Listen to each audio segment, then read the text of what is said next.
Hello guys, welcome to my channel. आज हम कुछ पीएचपी के बेसिक इंटरव्यू क्वेश्चन के बारे में डिस्कस करेंगे, जो कि मोस्टली इंटरव्यू में पूछा ही जाता है। अगर आप हमारे चैनल पर नए हो तो हमारा चैनल सब्सक्राइब कर लीजिए और बेल आइकन का बटन दबा दीजिए। ओके, हम स्टार्ट करते हैं। मोस्टली इंटरव्यू में पूछा था व्हाट इज पीएचपी।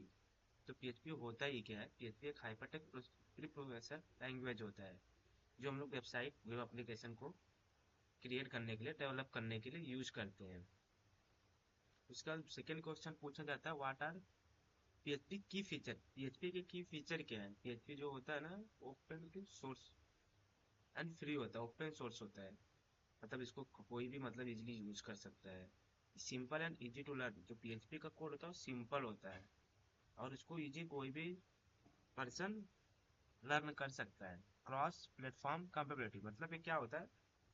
ये किसी भी प्लेटफॉर्म पे रन हो सकता है, जैसे विंडोज हुआ, मैक हुआ, कोई भी प्लेटफॉर्म पे इजीली रन होता है। सर्वर साइड मतलब सर्वर साइड एग्जीक्यूशन, इसका मतलब ये है कि जो पीएचपी का कोड होता है वो सर्वर साइड मतलब ब्राउजर पे एग्जीक्यूट रन होता है। कोई भी पीएचपी कोड को रन करने के लिए आपको एक ब्राउजर की जरूरत पड़ेगी, बिना ब्राउजर के आप नहीं रन कर सकते। एम्बेडेड विथ इन एचटीएमएल, इसका मतलब ये होता है कि जो पीएचपी के कोड के अंदर हम लोग एचटीएमएल का भी कोड को लिख सकते हैं। सपोर्ट वायर एंड डेटाबेस, ये क्या करता है? जो पीएचपी होता है ना, माई एसक्यूएल, पोस्टग्रेस, एसक्यूएलाइट, ये सब डेटाबेस को सपोर्ट करता है। ये सब डेटा से माइस्क्यूएल डेटाबेस हम लोग मोस्टली पीएचपी के लिए यूज करते हैं। फिर थर्ड क्वेश्चन है what is the difference between echo and print. एक ही क्वेश्चन बहुत पूछा जाता है कि प्रिंट एंड इको में क्या डिफरेंस होता है। इको क्या होता है ना, इको कैन आउटपुट वन और मोर स्ट्रिंग। जो इको होता है ना, वो वन और मोर स्ट्रिंग आउटपुट में देता है और ये कोई भी वैल्यू को रिटर्न नहीं करता है। बट प्रिंट क्या होता है ना, प्रिंट ओनली केवल एक ही वैल्यू को, एक ही स्ट्रिंग को लेता है और वो रिटर्न वन करता है। फोर्थ क्वेश्चन है what are PHP super global. PHP का सुपर ग्लोबल क्या होता है? PHP provide several built in, मतलब जो पहले से बना हुआ वेरिएबल होता है, सुपर ग्लोबल वेरिएबल होता है, जो हम लोग कहीं पे भी एक्सेस कर सकते हैं उसको। जैसे वो गेट हुआ, गेट क्या करता है? डेटा को रिट्राइव करने के लिए यूज करते हैं। मोस्टली एक क्वेरी स्ट्रिंग और यूआरएल से डेटा को रिट्राइव करने के लिए यूज करते हैं। सेंड भी कर सकते हैं, बट ये सिक्योर नहीं होता है। जो भी डेटा रहेगा वो यूआरएल पे दिख जाता है। और एक होता है डॉलर पोस्ट, ये जो डेटा, ये जो मेथड ग्लोबल वेरिएबल होता है, मेथड भी बोल सकते, वो डेटा को हमेशा सेंड करने के लिए एज ए बॉडी डेटा को सेंड करने के लिए यूज करते हैं।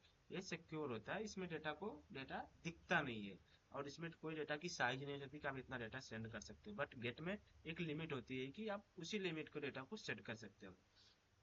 और जो रिक्वेस्ट होता है वो कॉम्बिनेशन होता है, कंबाइन होता है गेट और पोस्ट का एंड कुकी का। फिर एक session, dollar session. Mostly session का यूज हम लोग क्या करते हैं कि एक पूरे भी जो एप्लीकेशन होता है उसमें डेटा को वन टू अनो अदर पेज तक इसी सेशन के मेथड से हम लोग, मतलब ये लॉगिन आपने किया और यूजर ने पासवर्ड आप सेशन में स्टोर कर लिए। अभी वो लॉगिन का डिटेल्स आपको पूरे पेज में कहीं पे यूज करना है तो आप सेशन का यूज कर सकते हो। एक स्टेट मैनेजमेंट टेक्निक होती है। कुकी होता है क्लाइंट साइड एक इंफॉर्मेशन टेक्निक होती है, जो क्लाइंट के ब्राउजर पे डेटा को स्टोर करती है। फिर फिफ्थ क्वेश्चन है what are the difference between include and required. ये क्वेश्चन बहुत पूछा जाता है इंटरव्यू में। इंक्लूड और रिक्वायर्ड, इंक्लूड जो होता है ना कि file, include the file it is fail. अगर इंक्लूड में डेटा मतलब फाइल अगर इंक्लूड नहीं है तो वार्निंग एरर देता है। वार्निंग एरर में क्या रहता है कि आपका एग्जीक्यूशन स्टॉप नहीं होगा, खाली वार्निंग आएगा कि मतलब एक हम लोग बोलते हैं ना क्या, वार्निंग दे रहा हूँ, मतलब एक रुकेगा नहीं, हो एग्जीक्यूशन चलता रहेगा। रिक्वायर में क्या रहता है कि फटल एरर। फटल मतलब क्या होता है? फट जाना, कोड फट गया मतलब उसके बाद एग्जीक्यूशन होगा ही नहीं, स्टॉप हो जाएगा। सिक्स क्वेश्चन हमारा है explain the difference between double and triple equal to. Double और ट्रिपल इक्वल टू में ये भी क्वेश्चन बहुत पूछा जाता है इंटरव्यू में। Double and triple equal to में क्या डिफरेंस है? डबल इक्वल टू में क्या होता है कि क्योंकि दोनों वैल्यू को कंपेयर करता है, right. But triple equal to में वैल्यू के साथ साथ वो डेटा टाइप भी उसका चेक करता है कि both data type are equal और नॉट, मतलब दोनों डेटा स्ट्रिंग है या दोनों डेटा इंटीजर है,